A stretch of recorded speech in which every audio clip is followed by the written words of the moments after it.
नमस्कार सभी भक्तजनों का मैं संदीप सिहारी हार्दिक स्वागत करता हूँ। एक बार नारद मुनि ने हिमालय पर्वत पर बड़ा कठोर तप किया। उनके उस तप को देखकर इंद्र को बड़ी चिंता हुई। उन्होंने कामदेव को बुलाया और उससे कहा, हे सखा, देखो तो सही, नारद मुनि बड़ा कठोर तप कर रहे हैं, कहीं यह मेरा राज्य ना मांग बैठें। श्री नारायण तो स्वभाव से ही दयालु हैं, अतः इससे पहले ही तुम जाओ और नारद मुनि की तपस्या भंग कर दो। तब कामदेव ने नारद मुनि पर सभी बाण चलाए, वह सब निष्फल हो गए। कामदेव अपने बाणों को व्यर्थ हुआ जानकर देखकर बहुत ही डर गया। वह तुरंत नारद मुनि के चरणों में गिर पड़ा, उनके चरण पकड़ लिए और बोला, प्रभु, मुझे देवराज इंद्र ने आपका तप करने के लिए भेजा था। भगवान, मुझे क्षमा कर दें, मुझसे अपराध हो गया। तब नारद मुनि ने कामदेव का बड़ा सम्मान किया और उसे स्वर्ग जाने के लिए कह दिया। अब नारद मुनि को मन में ऐसा लगा कि मैंने कामदेव को जीत लिया है। कामदेव ने सारे प्रयास किए थे, मेरे सामने ही स्वर्ग की अप्सराएं नृत्य कर रही थीं, शीतल और सुगंध हवा चल रही थी, यह सब व्यर्थ हो गए। कामदेव मुझसे पराजित हो गया।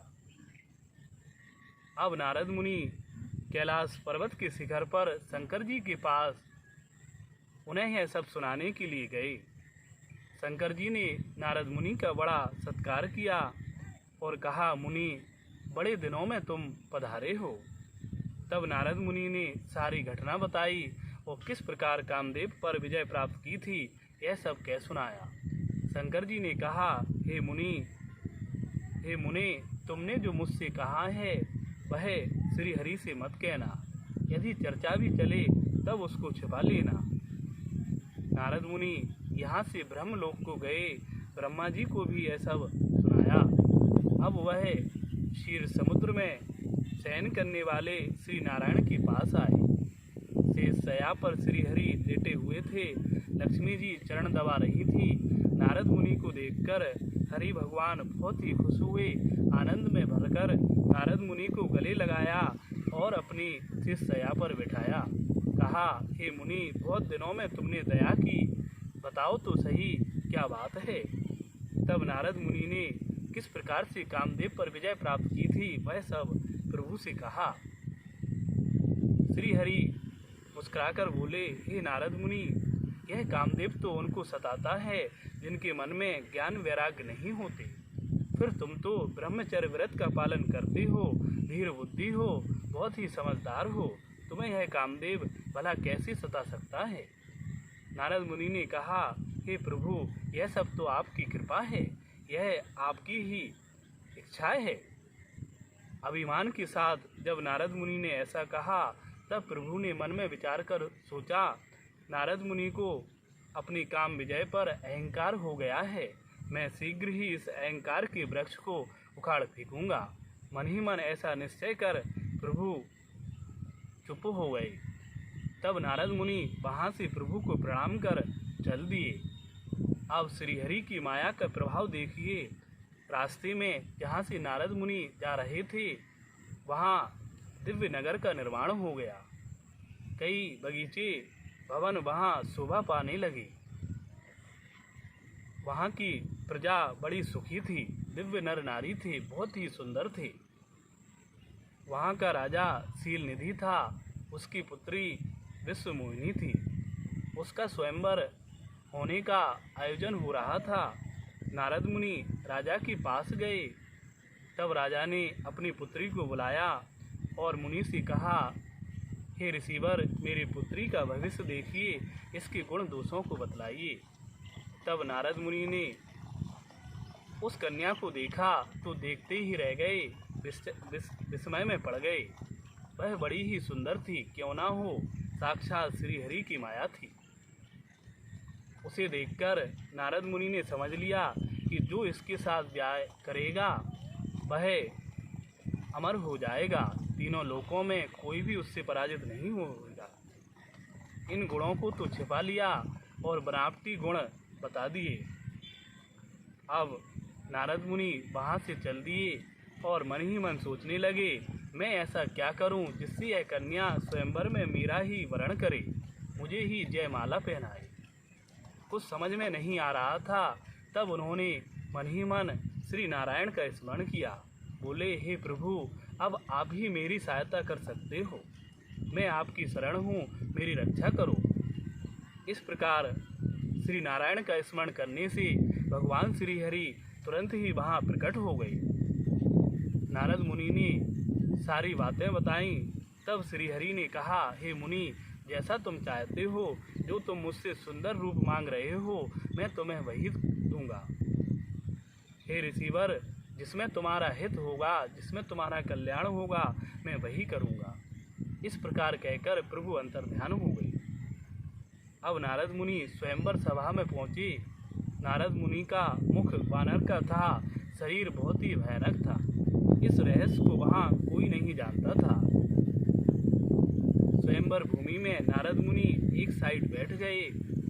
नारद मुनि के निकट ही शिवगण पधारे थे। वह ब्राह्मण रूप में थे।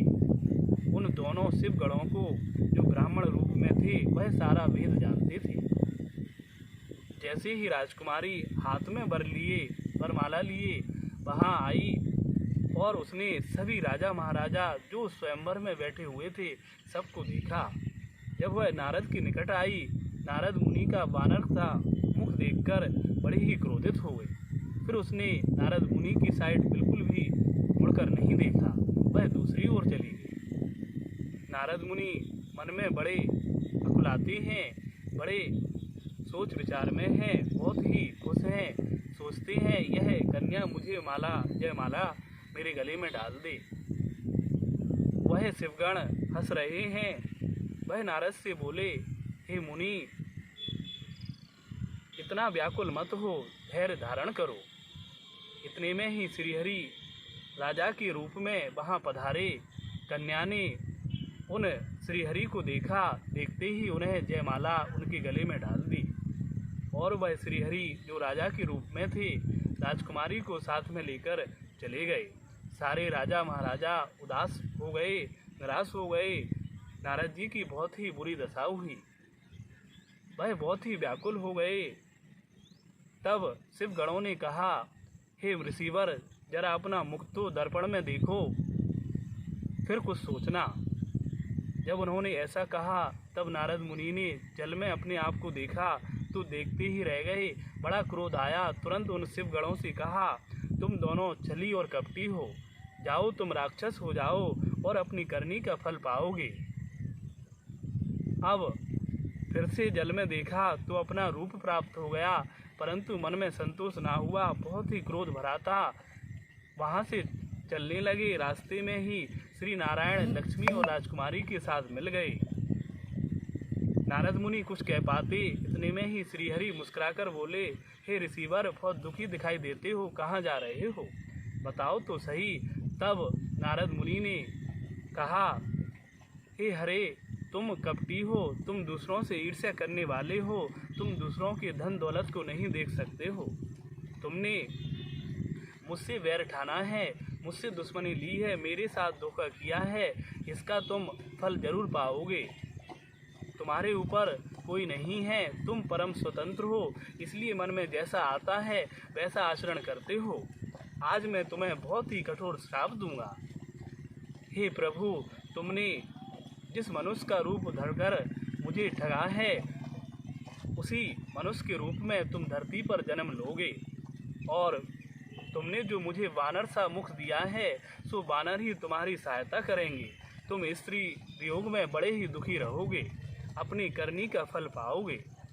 जब इस प्रकार नारद मुनि ने कहा तब श्रीहरि मुस्कुराने लगे और फिर भगवान श्री नारायण ने अपनी माया खींच ली। देखा नारद मुनि ने तो ना वहाँ लक्ष्मी थी, ना ही राजकुमारी, दोनों ही अदृश्य थी। तत्काल प्रभु माया को समझ गए, तुरंत चरण पकड़ लिए और बोले, प्रभु मेरा श्राप मिथ्या हो जाए, मैंने आपको बहुत ही कटु शब्द कहे हैं। तब नारायण ने कहा, यह सब तो मेरी इच्छा से हुआ है। नारद मुनि ने कहा, प्रभु मैंने जो आपको कटु शब्द कहे हैं, उल्टा सीधा बोला है, इस पाप का क्या होगा? अब मेरी क्या दुर्गति होगी? नाथ मुझे बताइए। तब श्री नारायण ने कहा, हे ऋषिवर, भगवान शंकर ने तुमसे मुझे कामदेव विजय को कहने के लिए मना किया था, तुमने उस बात को नहीं माना। अब तुम शंकर जी के सत नाम का जाप करो, हृदय में शंकर जी का स्मरण रखो और धरती पर विचरण करो। ऐसा करने से तुम्हारे सारे पाप नष्ट हो जाएंगे, हृदय शुद्ध हो जाएगा। और नारद मुनि को बड़ा समझाया और इस प्रकार श्री नारायण वहाँ से फिर अंतर्ध्यान हो गए। अब नारद मुनि धरती पर आए। वह शिवगण जो ब्राह्मण रूप में थे नारद मुनि के निकट आए, चरण पकड़ लिए और बोले, हे ऋषिवर, हमने आपका बार बार मजाक उड़ाया था, सो अपनी करनी का फल हम पाएंगे। हे ऋषिवर, अब हमारा श्राप दूर हो जाए, ऐसा कोई उपाय करें। तब नारद मुनि ने कहा, मुझ पर माया का प्रभाव था, तुम दोनों शिवगण हो और धरती पर राक्षस होगे, सारी त्रिलोकी को जीतकर राज्य करोगे। जब तुम्हारे पाप बढ़ जाएंगे तब स्वयं श्री नारायण धरती पर मनुष्य रूप में राजा के वेश में प्रकट होंगे और तुम दोनों से युद्ध करेंगे। तब वह तुम दोनों को मार देंगे और तुम्हारी मुक्ति हो जाएगी, तुम संसार चक्र में कभी नहीं पड़ोगे। इस प्रकार कहकर नारद शंकर जी का चिंतन स्मरण करते हुए भ्रमण करने लगे। सो आपने देखा, एक कल्प में प्रभु ने नारद के श्राप से धरती पर राम के रूप में अवतार लिया। धन्यवाद।